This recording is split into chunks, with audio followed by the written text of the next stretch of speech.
Bonjour à toi cher spectateur qui en cette période où tu te demandes peut-être où sont passés les blockbusters, et ben malheureusement il y a une grève aux États-Unis donc il va falloir faire sans. Mais heureusement le cinéma français nous offre aussi ses blockbusters et c'est un de ceux-là dont on va parler puisqu'il s'agit du Règne animal, le deuxième long métrage de Thomas Caillet. Après Les Combattants qui a tout de même, si je dis pas de bêtises, 6 ans plus. Oh là. J'étais même pas encore sur YouTube quand il est sorti Les Combattants. Mmh. Et oui Oh mon là. cher, donc ça fait un paquet de temps, ça fait quasi 10 ans. Ça nous rajeunit pas tout ça, ça fait mal. L'histoire, c'est celle de François et Émile, qui sont respectivement père et fils, qui vivent dans un univers où les êtres humains commencent à muter tout doucement pour Ça se fait 2 ans. transformer en animaux. Ça fait 2 ans d'après un médecin. Mais c'est léger, c'est léger. C'est léger. Par rapport à X-Men, j'entends. Hein. Parce qu'on en parlera Ah, clairement, il y a des oui. petits clins d'œil à X-Men. Oh, Mais beaucoup. nous sommes dans un monde voilà, où des mutations commencent un petit peu à toucher les êtres humains, et alors qu'ils se rendent vers le sud pour le transfert de la mère d'Émile qui doit aller dans un centre là-bas qui est supposé étudier plus correctement les mutations, et ben le camion qui transporte la mère a un accident et les deux comparses vont se mettre en quête de la mère dans la forêt pour essayer de remettre la main dessus. Je vais rester vague sur le reste parce que rien qu'avec ça je vous ai quand même raconté les 20 premières minutes du film, donc on va essayer de pas en dire forcément beaucoup plus. Et pour en parler avec moi, ben cinéma de genre, français, je me suis dit Mathieu. Ah, et aussi un peu de body horror. Un peu de body ça. horror, un peu tout ce qui fait, on va dire, une petite essence absurdienne quand même, j'ai presque envie de dire. Ah, tout à fait. C'est un film qui a sa place à l'absurde séance. Tout à fait. Mais aussi, dans mon cœur, il m'a beaucoup plu. Ah bon bah attendez, comment vas-tu Mathieu? Eh bien, je vais bien. Alors, moi, c'est une semaine quand même assez chargée. Et donc, quand tu m'as appelé, Mathieu, est-ce que tu pourrais voir le règne animal le soir pour le lendemain faire la critique? Je vais mettre dans la précipitation. Est-ce possible? Mais ça a pu se goupiller parce que moi j'étais, oh oui, j'ai envie de voir le règne animal. Oh oui, j'ai envie de faire une critique avec Valentin. Et donc, ça a réussi à se goupiller. Heureusement, Inch'Allah, j'ai envie de dire. Un petit peu fatigué, mais quand même heureux. Oh oui. Ouais, alors c'était pas vraiment une déconnade en fait quand je disais en introduction qu'on est en manque de blockbusters parce qu'on va pas se mentir, c'est un petit peu le cas. Il n'y a pas forcément de gros films américains qui sortent. Le seul qu'on va avoir prochainement qui peut être considéré comme un gros film américain, ça sera pas avant mi-novembre, c'est le nouveau volet de la saga Hunger Games. Mais alors sinon, le Dune sous le nez. Tous les gros trucs qui étaient potentiellement prévus sous le nez aussi à cause de la grève des scénaristes et des acteurs. Donc, il faut faire avec. Et heureusement, j'ai envie de dire, le cinéma français est là pour proposer des choses intéressantes. Il y a plein de films qui sortent en ce moment. Plein de films français en plus. Foin du règne de la quantité, règne de la qualité. Exactement. Voilà. Et Le Règne animal au milieu de tout ça, c'est un film dont j'ai pas mal entendu parler depuis le Festival de Cannes. Parce que mine de rien, là-bas, il a quand même fait son petit bout de chemin. Parce qu'au-delà du casting et au-delà du retour de Thomas Caillet, c'était surtout le résumé que je vous ai fait au début, ça donne envie. Je veux dire, dans le genre proposition de cinéma français qui sort de l'ordinaire, là on est vraiment sur je veux faire en sorte que mon film sorte de l'ordinaire. Et pourtant, il y a énormément d'éléments très français dans ce Et oui, tout film-là. à fait. Et on tout va à y fait. revenir, je pense. Et ben Au je niveau te de la mise en propose scène. de sauter tout de suite dans le bain, mon cher Mathieu, parce que j'ai pas grand-chose de plus à dire en intro. Qu'as-tu pensé du Règne animal? Alors, vous voyez la grosse banane là? Bah oui, parce que c'est un très bon film. Alors, très bon film, mais en même temps extrêmement classique. Parce que ce film-là, alors il faut d'abord mettre un point très simple.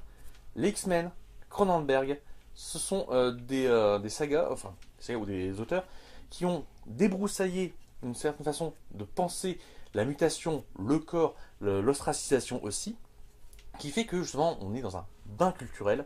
Donc on a dans la narration, dans la narratologie, on a des tropes, c'est-à-dire des façons de penser certaines problématiques qui sont un petit peu, disons, des incontournables. Et le règne animal enfile ces tropes-là, justement, comme des perles, mais c'est un beau collier. Donc, voilà, en résumé, simple.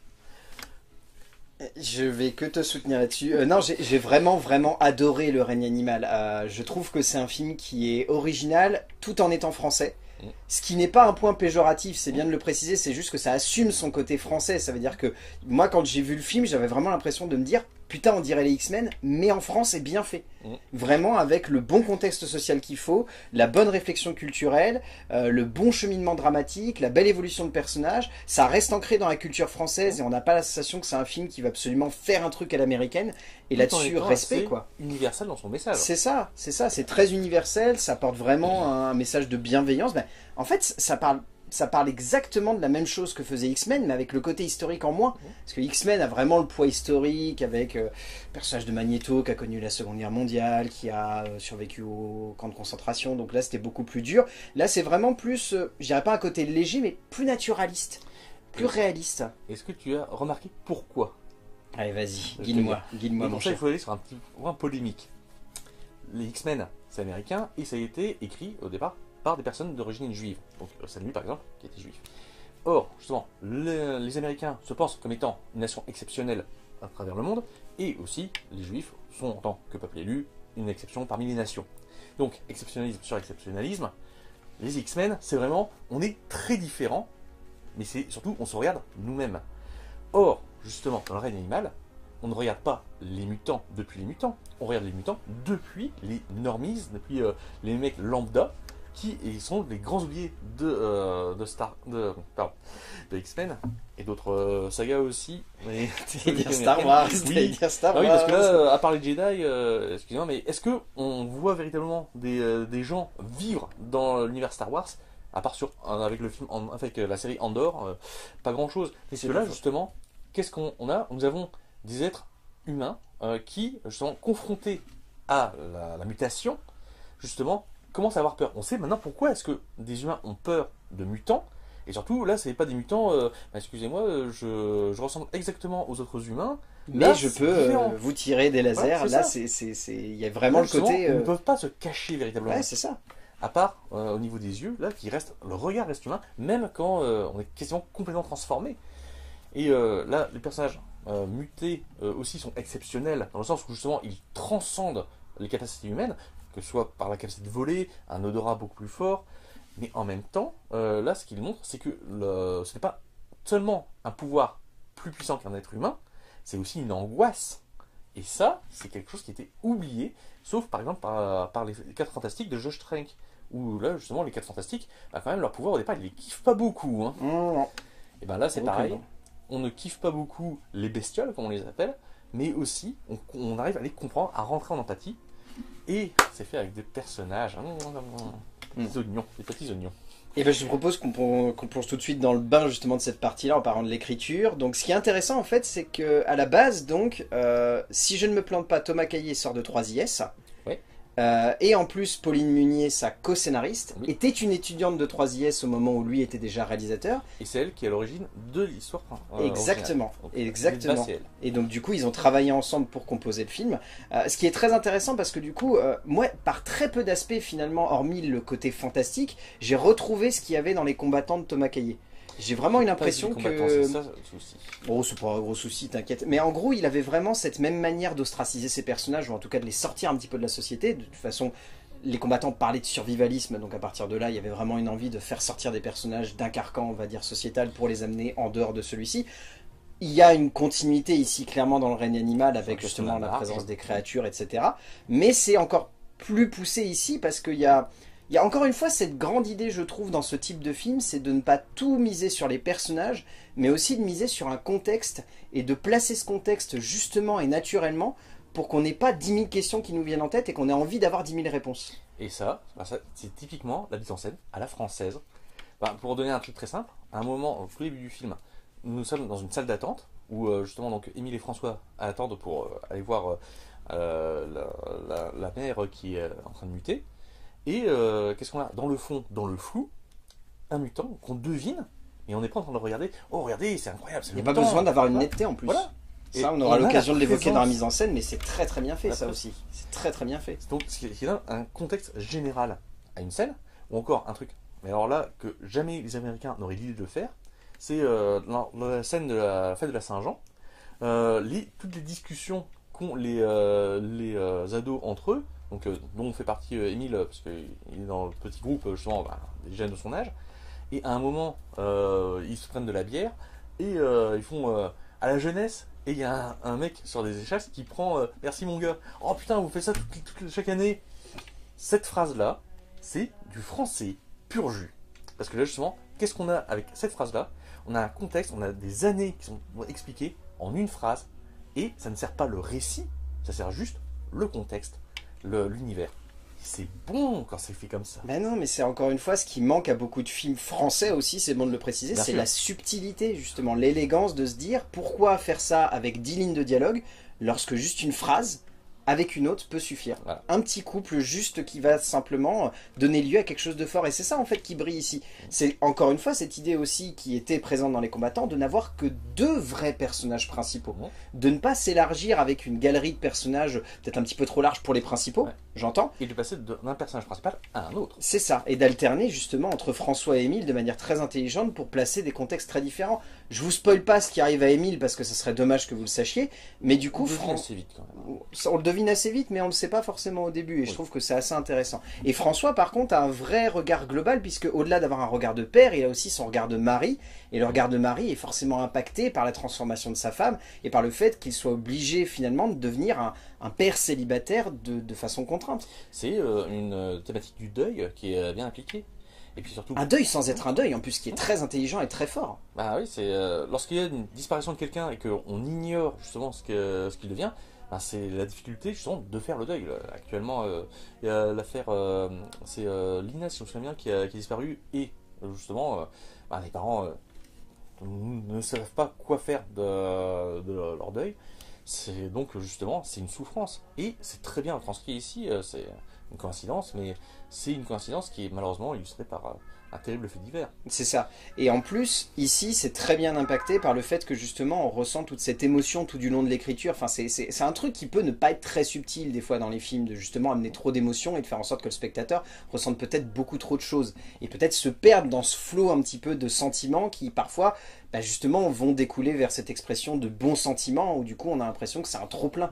C'est pas le cas ici, je trouve, c'est d'une grande sobriété. Il y a des scènes qui vraiment, moi, m'ont mis la chair de poule tellement j'avais la sensation qu'elles avaient le crescendo juste et Ce serait pas nécessaire. une scène avec une chanson sur un album été 2003. Oui, tout à fait, tout à fait. Il y a Ouais, un petit aussi. quelque chose comme ça. Mais pas que cette Excellente. scène, pas que cette scène. Je dois avouer qu'une scène que je surnommerais la scène de l'arbre très très haut et Mhm. d'un saut, cette Oh, scène-là oui. m'a mis une petite chair de poule aussi. Et je trouve qu'il y a vraiment cette subtilité de la part de Munier et Caillé de juste amener l'émotion nécessaire pour couplé avec le contexte, couplé avec les personnages. Et un point aussi qu'il faut évoquer et que tu as légèrement frôlé, c'est la présence de beaucoup de personnages secondaires qui vont avoir juste des petites scènes à gauche et à droite, mais des scènes très impactantes. Suffisante en tout cas pour parler d'eux. Et je vais peut-être finir sur les thèmes qui sont abordés. Il y a aussi un thème qui moi me tient à cœur, c'est le thème du père. Et là c'est un père justement qui est bien exploité, surtout à la fin quand il assume son rôle de père jusqu'au bout, jusqu'au sacrifice. Ah, qu'est-ce que c'est beau, Ouais. qu'est-ce que c'est bon, qu'est-ce Non, que c'est c'est du bien super d'avoir bien des fait. personnages aussi positifs, même dans le malheur. Et très charismatique aussi comme père. Dès le début, on Ouais. sent qu'il y a une Romain envie de Duris. vouloir de... Oui, bah, ouais, il y a forcément ça. Mais au-delà de ça, la manière avec laquelle il est conçu, la manière avec laquelle il est développé, ce côté un petit peu over the top au début, à balancer des grandes phrases, à dire Je suis la un rébellion, bobo. la rébellion, c'est la seule vraie justice de notre époque ou un truc comme ça. Enfin, c'est René Char. non, mais ça fonctionne en fait. Ça le rend attachant, ça le rend, Et ça rend le fait profond. sortir du lot et Ça ça le rend lui donne du profond. relief. Ouais, c'est ça. Ça lui donne beaucoup de relief, ça lui donne beaucoup d'empathie et ça fait que du coup, on s'attache à lui. Non seulement on s'attache à Émile parce que forcément son rôle d'ado va un petit peu avoir une évolution particulière au fur et à mesure du film, mais la présence de François qui est très importante et qui surtout a quelque chose de... Ben, c'est un rock en fait, il est vraiment solide, il est sur ses pieds et il sait que même si la situation est compliquée, il faut tout de même continuer à avancer. Un rock un peu glissant parce que quand même il y a une évolution assez forte. Les deux personnages principaux ont une évolution assez forte. Alors autant je veux dire clairement, Émile au début, moi c'était vraiment personnage petit con, Ah, c'est petit chieur, con, c'est petit con. mais en même temps l'acteur qui le joue est extraordinaire parce que justement il arrive à le porter avec la gestuelle effectivement les gars Un peu flegmatique, ouais. et en même temps ce flame cache quelque chose qui ressort petit à petit et que l'on voit. Et c'est vraiment du très très beau travail. Cet acteur-là, il est jeune, il doit avoir 20 ans tout au plus. À peine, ouais, À je peine. crois, à peine. Hein. Et ben, celui-là, franchement, fait de bons choix de carrière, mec. Tu as un talent en or. Ah, plaisir, un plaisir. En termes de mise en scène, bon, déjà, c'est bien de le placer tout de suite. Pareil, par rapport aux combattants, on est sur une mise en scène qui est très différente parce que là où les combattants amener au fur et à mesure de sa dramaturgie une certaine forme de fantastique, ou en tout cas de fantastique, un petit peu de surprise dans le récit. Là, dès le début, il y a vraiment cette envie de la part de Thomas Caillet de nous placer son univers et surtout de lui donner une vraie puissance et une vraie intensité qui va continuer à monter en crescendo au fur et à mesure qu'on avance. Enfin, cette première scène dans les bouchons, elle est vraiment très très bien structurée. Pour moi, elle a une gueule de court-métrage, je trouve, tellement elle est bien faite. Quand je l'ai vu, parce que moi j'ai découvert le film grâce aux bandes annonces, justement je me disais, ah, un film de zombies français? Mais non, c'est pas un film de zombies. Et non. Un peu plus de niche, mais qui demande qu'à ouvrir ses ailes. C'était vachement chouette, ça m'a donné envie de voir ce film. Mais quand tu parles de progression, alors je vous donne juste une petite anecdote. J'étais avec deux amis au film, à la séance, et une de ses amies était très sensible malheureusement au côté body horror et donc a dû sortir assez vite. Elle n'a pas réussi à rentrer dans le film et donc ça n'a pas été, donc ça veut dire que c'est pas un film pour tout le monde. En revanche, l'autre qui a tenu, même si parfois je me cache les yeux parce que non, c'est trop horrible ce qui se passe, elle a tenu jusqu'au bout. Et à la fin, elle était conquise parce que même s'il y a des moments durs, il y a aussi des moments beaux. Oui. Et les moments beaux supplantent les moments durs. Oui, ah non, mais c'est très fort. Mais c'est là, en fait, qu'on voit à quel point, comme tu disais un petit peu au début, il y a ce côté, bon, je dirais pas pot pourri, mais en tout cas d'amoncellement de références qu'a envie de convoquer Thomas Caillet, et qui est typique d'un certain cinéma de genre français aujourd'hui, qu'on a de plus en plus l'habitude de voir. Je vais pas non plus faire un pont immense entre les deux films, mais il est clairement évident qu'entre Grave ou Le règne animal, il y a quelques ponts à faire au niveau des références et au niveau de ce qui est convoqué comme cinéma, que ce soit comme tu l'évoquais au début au travers du body horror, ou même juste au travers de la référence, on va dire, très blockbusterienne américaine, avec les X-Men qui sont clairement cités à plusieurs reprises par le biais des mutations, ou même par le biais d'un personnage qui clairement a des ailes et peut faire penser au personnage qu'on voit dans X-Men 3. Ou la scène où Emile est dans la salle de bain. Tout à fait. Ça aussi c'est X-Men 3, c'est la première scène d'Angel. Tout à fait, tout à fait. Mais comme quoi, c'est là qu'on voit en fait à quel point un cinéaste, lorsqu'il digère correctement ses références, il peut se permettre de les citer, de leur faire clairement des gros clins d'œil. Sans les copier. Sans les copier, voilà. Et sans en faire des espèces d'énormes instants où on se dirait, ah oui, c'est un magnifique hommage à X-Men. Non, non, ça va plus loin. Et c'est peut-être là-dedans, en fait, qu'on trouve la plus grande subtilité de composition de Thomas Caillet. Et surtout qu'on trouve sa vraie puissance, parce que le film est gorgé de scènes qui vont avoir une espèce de montée en crescendo, d'intensité, de justesse de composition, moi, qui m'ont vraiment scié, où je me suis dit, on n'est pas uniquement devant un film qui essaye de faire du fantastique, on est devant un film qui comprend comment faire du fantastique, comment acheminer les codes et la composition des plans pour faire en sorte que ça soit subtilement amené. Par moments même, tu vois, j'avais presque la sensation de me retrouver devant un film qui serait très inspiré de Stephen King, dans le sens où ça n'est pas du fantastique qui est convoqué à la truelle en mode « ouais, c'est une légende qui vient de tel endroit, etc. » Non, là, c'est un truc qui vient naturel, qui apparaît comme ça, comme quelque chose de simple. Qui apparaît tel Gollum avec de longues jambes. Presque.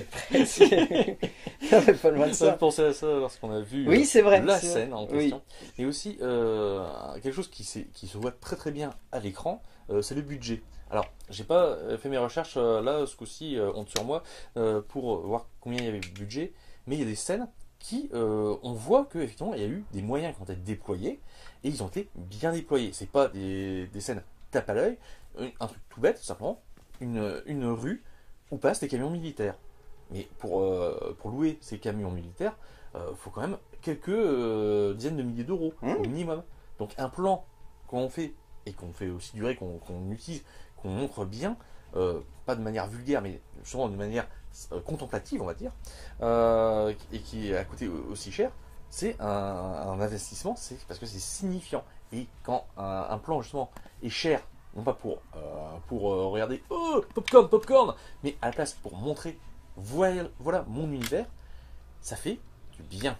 Et puis même au-delà de ça, tu me tends une perche, mais niveau effets spéciaux, niveau maîtrise justement de la technique, pour avoir vu quelques images de making of, c'est assez impressionnant ce qu'ils ont réussi à faire, parce que niveau effets spéciaux, ils partent de presque rien. C'est pas genre ils ont une super combi avec plein de capteurs, etc. Ils partent de très peu, je crois. J'ai regardé le générique, mais je ne sais plus, la boîte qui a fait les effets spéciaux, c'est une boîte française aussi. Mais possible, certainement, ça serait pas surprenant. C'est pas MacGuff. Si, c'est MacGuff, voilà, tu vois, merci. C'est toujours les plus grands, c'est toujours les plus grands. Mais comme quoi, encore une fois, de MacGuff, de toute façon, ils sont de plus en plus appelés à gauche et à droite, mais je trouve qu'ils ont vraiment leurs pattes, parce que, bizarrement, tu vois, même sans avoir fait attention à ça, j'ai tout de suite reconnu une petite identité dans la maîtrise, en fait. Et on sent aussi que c'est très bien fait, c'est très subtil. Il y a peut-être par moments, si vraiment on veut pinailler des plans où on peut voir que c'est des effets spéciaux, mais ça serait vraiment pinaillé parce que dans la grande majorité du film, il y a vraiment des scènes où j'étais en train de me dire, il y a une puissance. Enfin, un plan qu'on voit dans la bande-annonce qui peut sembler très simple, mais où on a un personnage qui vient déployer ses ailes et sauter sur Émile. Ce plan-là est simple, mais la puissance d'impact, je veux dire, entre la contre-plongée de Thomas Caillet qui vient magnifier ça et vraiment la maîtrise des effets spéciaux qui du coup donne vraiment une ampleur et une intensité à cette scène, il y a un truc quoi. Là encore une fois, c'est un apprentissage qu'on a fait avec le cinéma des années 80-90, puisque c'est le cinéma de notre enfance à notre génération, et de la génération de Thomas Caillet. Pour moi, là, c'est une leçon qu'il a appris de Steven Spielberg. C'est ce que j'allais dire. Jurassic Park, c'est ce que j'allais dire. À savoir, l'important c'est comment utiliser son effet spécial pour qu'il se marie à l'ensemble de la mise en scène. Et là, c'est justement, Jurassic Park, c'est un quart d'heure seulement de plans truqués sur 2 heures. Et là, mais on retient quasiment que ça. Enfin, parce qu'ils sont bien faits, ils sont bien placés. Et justement, ils sont placés de telle manière à ce que justement ils se noient dans le reste du film. Et là, ce film-là, justement, c'est une maîtrise de la mise en scène et de l'utilisation des effets spéciaux qui, encore une fois, montre savoir-faire français, allez cocorico. Hein. Ouais, complètement. Après, le seul peut-être... La petite retenue moi que je peux évoquer autour du film, c'est peut-être le montage dans la globalité que j'ai par moments trouvé un peu lent. Je t'avoue que la manière avec laquelle les scènes étaient transitionnées, la manière avec laquelle la rythmique juste des plans, l'enchaînement des scènes, etc. C'est très français, là pour le coup. C'est vraiment lent, c'est par moments un poil trop contemplatif, c'est un peu lancinant, pas trop lourdingue heureusement, mais il y a peut-être... Je pense que c'est un peu lié aussi au fait que le film est tourné à la caméra à l'épaule sur la plupart des grande majorité, ouais. Parce que ça donne un aspect documentaire. Or, justement, aussi le fait de laisser vivre son personnage ou son environnement, c'est une partie du documentaire, puisque justement, c'est le contexte et le sujet est plus important que le récit pur. Et effectivement, ce film-là n'est pas un film à récit pur, c'est un film à personnage dans un univers. Et ensuite, je dirais c'est une question d'appréciation. Exactement. Moi aussi, à un moment, je me disais, le plan est un petit peu long comme ça, mais ensuite, ça correspond aussi au thème du film, qui n'est pas un thème justement d'action. On revient sur les X-Men, où là justement, c'est l'action qui doit primer, parce que justement, il y a un objectif à atteindre. Là, l'objectif est caché, puisque justement, c'est un être perdu dans la forêt, et un père et son fils, eux aussi, perdus dans leur relation, et même dans une région qui n'est pas la leur, parce que ils viennent juste de débarquer. Ils viennent juste débarquer, d'emménager. Et un point aussi que je trouve très fort, c'est Thomas Caillet filme très bien la végétation. Ou si ce n'est la végétation, l'environnement dans lequel se trouvent les personnages. Et il arrive constamment presque à un peu nous perdre. Et même tu vois, quand il filme des rues ou des choses comme ça, on a presque l'impression qu'il filme ça comme si c'était une jungle urbaine. Et ça m'a beaucoup fasciné parce que j'avais vraiment cette sensation de vouloir un petit peu nous jouer avec nous et justement nous perdre. Est-ce que les personnages sont mieux cachés dans les arbres ou est-ce que finalement se fondre dans le bitume, c'est une forme d'adaptation? Enfin, c'est assez intéressant justement ça. L'interprétation qui peut en être faite, c'est que, alors, un des messages du film, c'est que justement les mutants et les humains normaux, entre guillemets, vont devoir vivre conjointement, cohabiter, justement dans 2 habitats différents. Donc la forêt pour les mutants qui reviennent en fait au sauvage, et donc l'espace entre guillemets civilisé, en tout cas bétonné, pour les humains normaux. Et justement, les deux sont filmés de la même manière, puisque dans les 2 cas, nous évoluons dans notre environnement qui nous devient naturel. Il est d'ailleurs intéressant de voir qu'en plus de ça, le fameux centre-sud dans lequel sont supposés aller les mutants, c'est du béton. Bloc de béton. Mais littéralement ça, il n'y a pas une fenêtre, il n'y a rien qui transparaît, c'est un bloc de béton. C'est un camp de concentration à la base. Enfin, si, tu peux le dire comme ça. Voilà. Si. Mais sans la méchanceté. Sans la méchanceté. Mais avec le côté plus médical en fait. Dans l'envie de vouloir comprendre, mais en même temps tu te dis, est-ce que c'est comprendre ou est-ce que c'est comprendre comme dans Logan, en mode on va disséquer et on va... Ou comprendre comme, est-ce que les Indiens ont une âme ou est-ce que le Seigneur ne l'a pas oublié quand il n'a pas parlé de ce continent. À chaque fois que l'évolution arrive, qui est massacré, c'est la grande question. Je te propose qu'on parle un petit peu du casting, qui est tout de même assez impressionnant dans son genre. Bon, déjà pour porter le film, on a les excellents Romain Duris et Paul Kircher. Paul Kircher, donc on avait découvert avec le lycéen de Honoré. il y a maintenant 2 ans ou l'année dernière. J'aime Oh, pas j'ai un Christophe doute. Nolan, Oui, je peux comprendre. Mais par contre, Kircher, pour le coup, c'était une vraie révélation. Je trouve qu'il a un jeu vraiment atypique, en fait. Il a pas un jeu comme beaucoup d'acteurs peut avoir en France. Enfin, je dirais pas qu'il y a une filiation avec Kevin Azaïs, qui était un petit peu déjà la révélation des combattants, mais je trouve qu'il y a cette même spontanéité de composition et ce même travail qu'il y a un peu, par exemple, autour de Raphaël Quenard dernièrement. Je pensais à Raphaël Quenard, justement. Ce côté très spontané, très naturel et très personnel. Très naturaliste, surtout. Ouais, c'est ça. Mais en même temps, ce qui confirme un petit peu de, je vais pas dire de facilité, mais d'aisance, oui, à faire un personnage avec une façon de faire atypique. Ben justement, quand c'est un jeu pour un personnage que l'on ne voit pas souvent, parce que quand même le personnage de Raphaël Quenard ou les personnages, donc le personnage d'Émile joué par Kircher, c'est pas le genre de personnage qu'on voit souvent. Donc là justement, ils défrichent eux aussi de nouveaux horizons dans la façon de jouer. Mais ensuite, faut évidemment avoir les épaules pour le porter. Et quelles épaules? Ouais, c'est ça. Dans les rôles plus secondaires, on a Adèle Exarchopoulos qui joue donc Sabine, Julia. Non, c'est Sabine. Non, Julia. C'est Julia. Ah, Julia. C'est c'est la gendarmette. la gendarmette qui va servir d'intermédiaire entre François et les recherches autour de sa femme. Et qui est aussi la victime des blagues de caserne. Oui, Ouais. complètement.